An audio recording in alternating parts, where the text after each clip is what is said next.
Bonjour à tous, alors dans cette nouvelle vidéo, je vais vous présenter brièvement le manga Moriarty.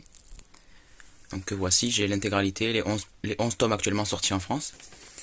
Donc, Moriarty ou Moriarty the Patriot, c'est un manga écrit par Yosuke Takeuchi et illustré par Hikaru Miyoshi.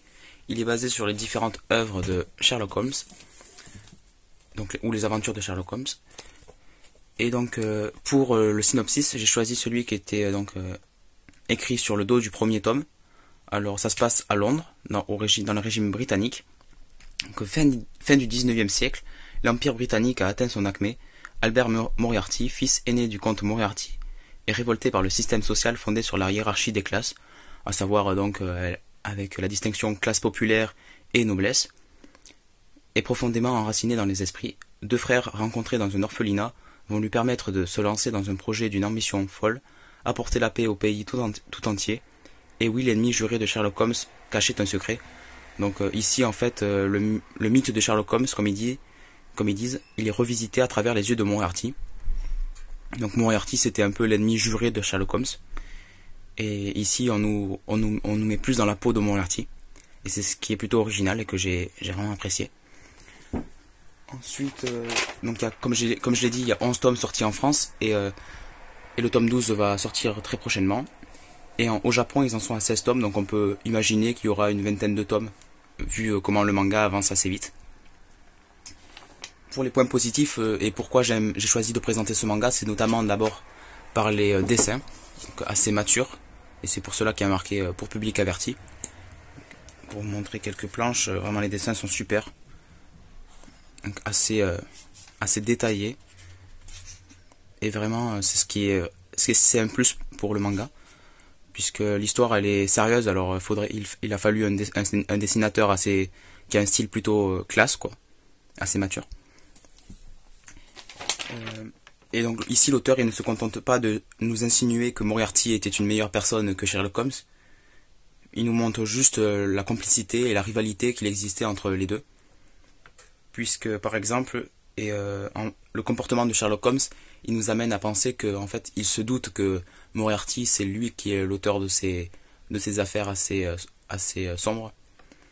Mais on comprend que Moriarty, c'est quand même quelqu'un de bien, puisque ce qu'il fait, et même si c'est des choses souvent mauvaises, c'est pour rétablir la justice, puisque il va toujours s'attaquer aux nobles, qui, de par leur statut, se permettent certaines choses assez étranges et assez mauvaises.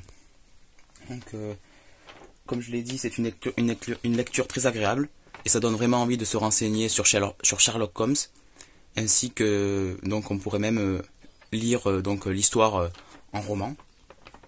L'édition elle est très classe. Alors pour vous montrer un peu ce qu'il y a d'original, c'est tout d'abord le dessin comme ceci, qui est présent à chaque début de tome. Et puis sinon, l'édition dans son ensemble, elle est vraiment classe. Et il y a même le tome 10 qui a une couverture réversible. Donc, je vais pouvoir vous montrer ça.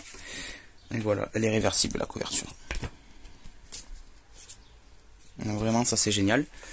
Ensuite, donc, le rythme il est très bon. Il nous présente différentes histoires assez originales. Et dès les premiers tomes, donc on nous met directement dans le bain et il y a une histoire assez effrayante. C'est-à-dire que Moriarty se rend compte que des nobles organisent des parties de chasse et des chasses à l'homme et surtout des chasses aux enfants. C'est-à-dire que ces nobles coupent le talon d'Achille de certains enfants et s'amusent à les chasser dans la forêt.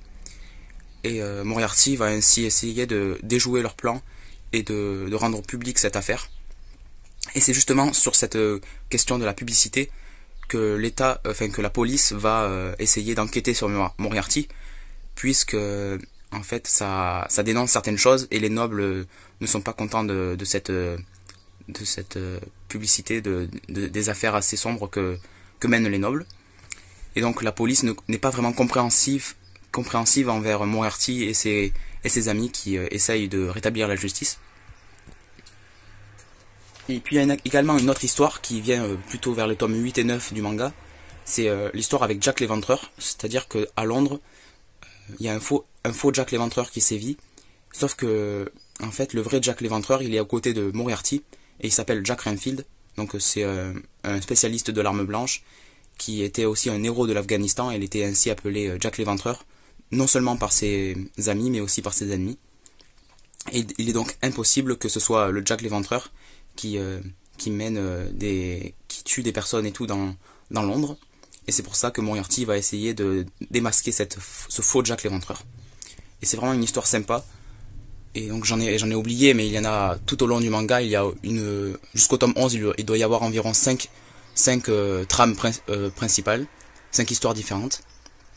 Et tout cela est mené dans une intrigue principale entre Sherlock Holmes et Moriarty, et Sherlock Holmes qui va essayer de démasquer ce prince du crime, parce que c'est comme ça qu'on l'appelle, Moriarty, puisqu'il cherche à rétablir la paix dans Londres.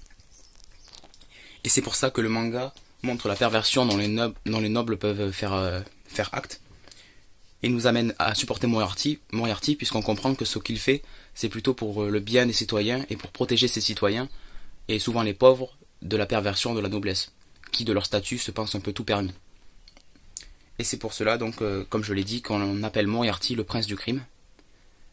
Et c'est en quelque chose mal nécessaire, puisque sans lui, en fait, les citoyens auraient d'autant plus souffert, puisque la police est un peu impuissante face à la noblesse, car c'est un peu grâce à elle qu'elle a son statut. Et pour les intéressés, il y a aussi un animé donc de Moriarty. Il me semble que c'est sur Wakanim. Et oui, c'est le cas. Donc c'était présent sur un des tomes. Ah voilà, c'est celui-là. Donc en fait, il y a un animé sur Netflix. Donc retrouvez l'animé sur Wakanim. Et il me semble que c'est un super animé. J'en ai vu que des avis positifs, mais moi-même je ne l'ai pas encore vu, car c'est vrai que je préfère les mangas en papier. Et pour conclure, c'est un manga que je vous conseille fortement. D'autant plus si vous êtes prêt à vous rendre compte des dures réalités qui existaient à l'époque, surtout dans la société londonienne où les classes étaient vraiment distinctes. Et sinon, ça consiste essentiellement en de la stratégie, en de la diplomatie. Et comme je vous l'ai dit, les dessins rendent vraiment bien l'histoire agréable à lire. Et c'est donc un manga que je vous conseille fortement, et pour public averti seulement. Et le prix est vraiment très correct. Pour finir, c'est donc 6,85€ l'unité. Et donc voilà, je crois que j'ai tout dit. Et j'espère que ma vidéo vous a plu. Et on se retrouvera donc très prochainement pour Kaiju No. 8 avec Jules. Merci.